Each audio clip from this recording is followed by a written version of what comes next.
Hello students, last lecture में या last video में हमने पढ़ा था कि मशीन लैंग्वेज क्या होती है, असेंबली लैंग्वेज क्या होती है। ठीक है, उसके एडवांटेजेस क्या हैं, उसके डिसएडवांटेजेस क्या हैं, ये सारी चीज़ें पढ़ी थी। अब हम पढ़ेंगे इस वीडियो में हाई लेवल लैंग्वेज। देखिए, मशीन लैंग्वेज और असेंबली लैंग्वेज की कुछ लिमिटेशंस थी या कमियां थी। क्या कमियां थी कि वो मशीन डिपेंडेंट थे। ठीक है, कहीं ना कहीं नॉन पोर्टेबल भी थे और difficult to read and write भी था। एरर करेक्शन भी उसमें डिफिकल्ट था क्योंकि कुछ वैल्यूज उसमें 0101 के फॉर्मेट में होती थी। तो उन सब प्रॉब्लम को सॉल्व करने के लिए उसके बाद जो नई लैंग्वेज है जिसे कहते हैं अपन high level language. High level language simply English में लिखी जाती है। ठीक है, उस लैंग्वेज हम किस फॉर्मेट में लिखते हैं, इंग्लिश में लिखते हैं, उसे कहते हैं हाई लेवल लैंग्वेज। यहाँ पे एक न्यू वर्ड आता है जिसे हम बोलते हैं कंपाइलर। ये हाई लेवल लैंग्वेज होगी।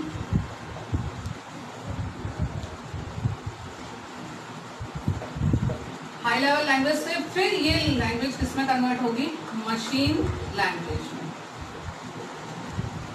जैसे कि हमने असेंबली लैंग्वेज में देखा था कि असेंबली लैंग्वेज में बीच में क्या होता है, मशीन कोड में कन्वर्ट करने के लिए असेंबलर लगा होता है। सेम हाई लेवल लैंग्वेज में जो भी लैंग्वेज होती है उसको भी हम किसमें कन्वर्ट करते हैं, मशीन लेवल लैंग्वेज में। ठीक है, मशीन लैंग्वेज में कन्वर्ट करते हैं।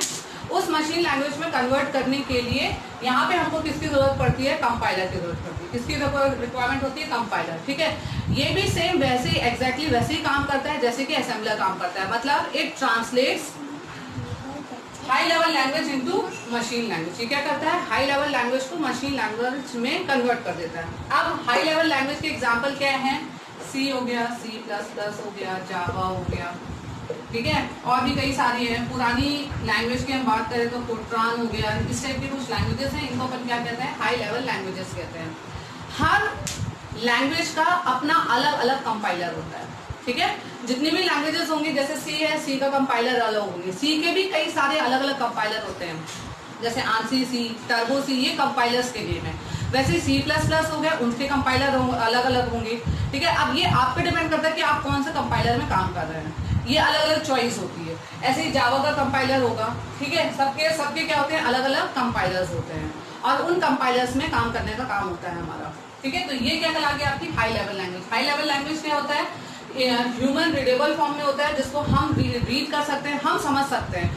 ये इजी टू कोड होता है। इसमें English language, generally English language का यूज करते हैं हाई लेवल लैंग्वेज को। लेकिन high level language directly machine में रन नहीं हो सकता है, तो उसके लिए हम क्या करते हैं, उसको पहले कन्वर्ट करते हैं किसमें, मशीन लैंग्वेज में।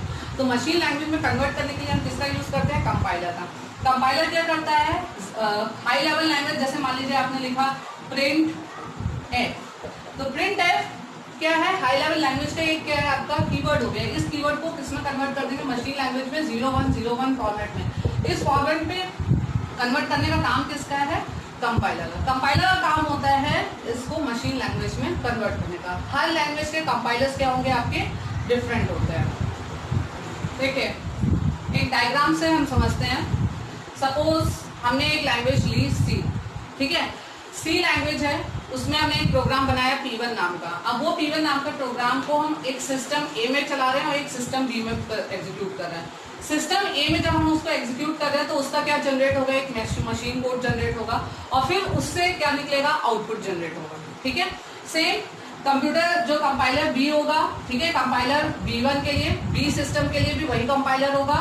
ये सिस्टम फिर क्या जनरेट करेगा, एक मशीन कोड जनरेट करेगा। अब ये जो मशीन कोड जनरेट करेगा, इससे भी कुछ आउटपुट आएगा। दोनों कंप्यूटर्स है, यानी computer A and computer B as well as दोनों कंप्यूटर्स है, सेम आउटपुट आएगा, कोई आउटपुट में डिफरेंस नहीं आएगा। This is the advantage of high level language. मतलब ये मशीन इंडिपेंडेंट है। हम एक ही कोड को अलग अलग सिस्टम में अलग अलग टाइम पे रन करेंगे, हमको सेम आउटपुट मिलेगा, जो कि असेंबली लैंग्वेज और मशीन लैंग्वेज में पॉसिबल नहीं था। मशीन लैंग्वेज और असेंबली लैंग्वेज में अगर हम सिस्टम चेंज कर देते थे तो हमारे आउटपुट भी चेंज हो सकते थे। ऊपर से हमको हार्डवेयर का भी नॉलेज होना चाहिए था, लेकिन यहाँ पे ये केस नहीं है। हाई लेवल लैंग्वेज में आपके पास हार्डवेयर की इंफॉर्मेशन अगर नहीं है, नॉलेज नहीं है, तो भी कोई प्रॉब्लम नहीं है, आप बहुत ईजिली प्रोग्राम बना सकते हैं। चलिए, अब हमको ये पता होना चाहिए कंपाइलर क्या होता है, इंटरप्रेटर क्या होता है, लिंकर क्या होता है। जब मतलब हम हाई लेवल लैंग्वेज की बात कर रहे हैं तो हमको 3 टर्म्स का क्लियरली इंफॉर्मेशन होनी चाहिए कि डिफरेंस क्या है, what is difference between compiler, interpreter and linker. First is compiler, interpreter. Compiler क्या करता है, हाई लेवल लैंग्वेज को कन्वर्ट कर देता है लो लेवल लैंग्वेज में, जिसे हम मशीन लैंग्वेज भी कहते हैं, it is also called as machine language. ठीक है, इंटरप्रेटर भी हाई लेवल लैंग्वेज से इसमें कन्वर्ट कर देता है लो लेवल लैंग्वेज में या मशीन लैंग्वेज में कन्वर्ट करता है। But what is the difference between then compiler interpreter? Compiler interpreter में फिर क्या फर्क है? ठीक है, इनके कन्वर्ट करने के तरीके में या मेथड में फर्क है। कंपाइलर क्या करता है, सपोज आपका ये कोड है, सपोज 10 लाइन का कोड है, दीज आर द 10 लाइन्स, तो क्या करेगा, ये 10 लाइन्स को इकट्ठे एक बार में किसमें कन्वर्ट करता जाता है, मशीन लैंग्वेज में कन्वर्ट करता है। मतलब पूरी की पूरी 10 लाइन्स एक साथ उठाएगा, सबको एक साथ क्या कर देगा, कंपाइल कर देगा, that is called as compiler. Interpreter क्या करता है, सेम मशीन लैंग्वेज में भी कन्वर्ट करता है, लेकिन इसका तरीका क्या है, ये फर्स्ट लाइन को कंपाइल करेगा, ठीक है, फर्स्ट लाइन को इंटरप्रेट करेगा, मतलब मशीन लैंग्वेज में कन्वर्ट करेगा। ठीक है, अगर कोई एरर आया तो तुरंत एरर डिस्प्ले कर देगा, ये रिमेनिंग 9 लाइन्स में नहीं जाएगा जब तक कि इस लाइन को अपन ने पूरी तरह से एरर फ्री नहीं कर दिया। फिर जब ये कंप्लीट हो गया देन वो किस में जाएगा, सेकेंड लाइन में जाएगा। ठीक है, अब सेकेंड लाइन में तब तक रहेगा जब तक कि ये सेकेंड लाइन में कोई एरर ना हो। अगर एरर आती है तो, अगर एरर नहीं आती है देन नो प्रॉब्लम। फिर थर्ड लाइन में जाएगा, फिर फोर्थ लाइन में जाएगा। मतलब क्या हुआ, एक एक करके क्या करता है, एक एक करके हर एक लाइन को क्या करेगा, एग्जीक्यूट करता है, इसको कहता है इंटरप्रेटर। ठीक है, और दोनों में आउटपुट सेम है, लेकिन वही अगर कंपाइलर की बात करते हैं तो कंपाइलर में क्या करेगा, वो एक साथ पूरी की पूरी 10 लाइन्स लेगा, 10 लाइन्स को कंपाइल करेगा, 10 लाइन्स को कंपाइल करने के बाद फिर वो जितनी भी एरर्स होती हैं या सिंटैक्स सेमेंटिक्स की जो प्रॉब्लम्स होती हैं वो बताता है। ठीक है, सिंटैक्स सेमेंटिक्स ये क्या होता है हम डिस्कस करेंगे लेटर। ठीक है, अभी सिर्फ हमको सुनना है कि सिंटैक्स सेमेंटिक्स क्या होता है। ठीक है, तो ये क्या कहलाता है आपका कंपाइलर और interpreter, the major difference between. Next है आपका लिंकर। लिंकर नाम से ही समझ में आ रहा है, लिंकर मतलब होता है जो कोई चीज को लिंक करता है, उसे क्या कहते हैं, लिंकर। सपोज जो प्रोग्रामर्स होते हैं उनके प्रोग्राम्स बहुत बड़े बड़े होते हैं। ठीक है, तो प्रोग्रामर्स क्या करते हैं, वो पूरा का पूरा जो बड़ा प्रोग्राम होता है वो हमारी मेमोरी में एक बार में नहीं आ सकता, हमारी क्योंकि मेमोरी की साइज क्या होती है, लिमिटेड होती है।